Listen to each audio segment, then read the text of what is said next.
Out of all the UFO sightings I've had over these past 4 or 5 years, probably the most bizarre close encounter I experienced was here in this innocent-looking tower block in Aldgate in East London.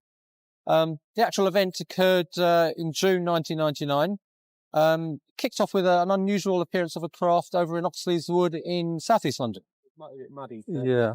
Walk across. But we were sitting on not the first ridge down, but the second ridge in front of that chair there. That's right. Yeah. Down there.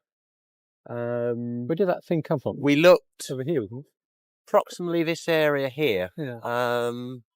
I turned round and there was this like small flash in the sky. Yeah. Around this area here, and I said, well, we've got to look at this area, and that's what we did for about a minute, 2 minutes, and then it literally came over from here. That's right. Yeah. To about here in the sky, I reckon. Yeah. And that was where this large cloud was, and it disappeared after about 2 minutes from there. What about later on in the evening when I rang you to say I'd seen the sphere over at the tower block in Aldgate? That was very interesting. You rang up about, it was about 9 in the evening. It was still, because it's middle of summer, it was really light and everything. Yeah. Family was away. Jane and the family were away. Amrit and Nilu were with me. They were staying like on and off for the week. Nilu calls out, there's something in the garden, right? Come out immediately, come out quick. It's one of them UFO thingies. Right, so I immediately put the phone. I'm talking to Chris. Has just seen something on the. Actually, I think it's Aldgate. Yes, at that moment, he'd actually seen something. It was actually a few hours before I'd rung you, and I put the phone down on you immediately and rushed out. And above Nilo and Amrit's head, literally, it couldn't have been 50 to 100 foot up. Was a silver. It was spinning, shining disc, just burnished silver colour and spinning. She was like standing there transfixed, Amrit was as well, and they could hardly say a word. It hung there for probably only a few seconds, slowly picked up speed, shot off towards the area of the army barracks, which is west from us in the garden, and it literally vanished. It just, no vapour trails, no nothing. It just shot and vanished. Just 3 hours later that day, the visitors were to appear yet again, and this time at point-blank range, hovering above a tower block in Aldgate, East London. Can't tell you what prompted me to travel there, but there was a kind of just a premonition, if you like, that there was going to be more UFO activity. Okay, here we are on top of Denning Point, which is a 20-storey tower block here in Aldgate in London. Now, I arrived here roughly about 5 o'clock on that Sunday afternoon. Again, I can't tell you what compelled me to arrive here. It was just a kind of sense that I had to be here, and there was going to be a appearance. Within probably about 4 minutes, I looked up, and right above me was this incredible metallic sphere. I've never seen anything so fantastic at such a close range. I'd say it was no more than about 400 feet above, and I could actually see the texture and the kind of colour on the outline of the hull. It just hovered there probably for about a minute. Then it began accelerating kind of towards that way, which is South London, picking up speed. I'd estimate it probably ended up travelling at about 100 miles an hour. So again, that kind of negates the idea that it could have been a balloon or anything. Well, once I'd left the top of Denning Point, I was kind of pretty much given up seeing any more UFO activity. So you can imagine my amazement when I kind of looked up over there north, saw the sphere returning.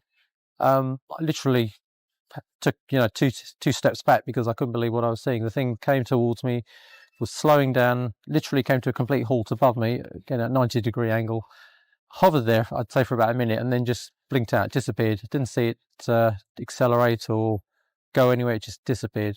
I realised then what we were dealing with here was an intelligent phenomenon.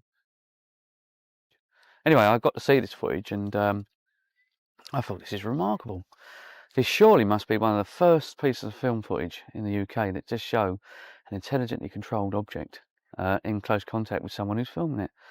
The manoeuvres, what it was doing, how it was behaving, and how it disappeared and reappeared. To me, that is your typical sort of contact scenario. You put the feelers out and they arrive and they behave in front of the camera for you. Certain skeptics in the UK started saying it's a weather balloon. It's a toy balloon, a circus balloon.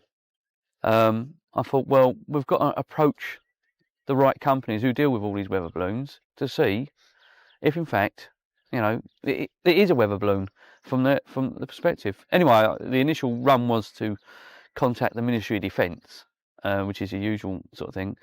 Did you have any sightings in the UK on that day? Anywhere in London, anywhere? And I got the letter back from them, which you can see. It says, "Dear Mr. Howe, I'm writing with reference to the message you left on the Air Star Secretariat answer phone on 15th December. You inquired whether we had received any reports of an unidentified flying object seen in the Aldgate area of London at approximately 5:17 on the 13th of June 1999. I have looked back through our sighting report files and I can confirm that we received no other reports of UFO sightings for 13th of June 1999 from anywhere, remember, anywhere in the UK. We are satisfied that there is no corroborating evidence to suggest that the United Kingdom's airspace was breached by unauthorised air activity, which, as you know from previous correspondence, is our only interest in these matters." Now, that is interesting because the thing is, this film footage clearly shows an object which is within our airspace, which is very close to City Airport, which is at Docklands in East London, and it's also not very far from Heathrow. I thought, right, I've got to find out who makes these weather balloons. And the weather balloons are released at Hurstmonceau in East Sussex, and also in East Malin, which is in Kent. I found out at the time that they were being released, and they did not coordinate with the object that was filmed by Chris at Aldgate. So I contacted this company via Sala by phone, and I spoke to the guy. But I said to him, "Look, I need you as a professional to look at this stuff that I'm going to send you so you can confirm to me whether or not what you think it is." I did that, and he sent me a letter back. He begins by saying, "Dear Mr. Howe, thank you for your letter and CD. I write as a professional meteorologist with experience of using weather balloons. You may be interested in the following facts relating to weather balloons." And he goes on to explain release times and how balloons behave. But number 3 point he says here, he says, "Weather balloons usually rise rapidly, typically 3 to 5 meters per second before bursting and falling to earth. Sometimes a balloon will be damaged so that it either fails to climb or descends slowly." This is not the behaviour of the object which Chris has filmed on this tape. This object is transversing the sky. It's moving very fast. It's stopping dead. It's no way shaped like a weather balloon, which you would say. I mean, he sent me. This is a weather balloon, which he sent me. Right now, if you look at this weather balloon, there's a lip to it at the bottom. When this is blown up, this is pear-shaped, okay? And also what you will see, you will clearly see the defined lip. It's where the suction of the helium has gone in. On the video that you see, which Chris has filmed, the object is completely spherical, and also got a haze around it, which I've yet to explain. But you can clearly see from that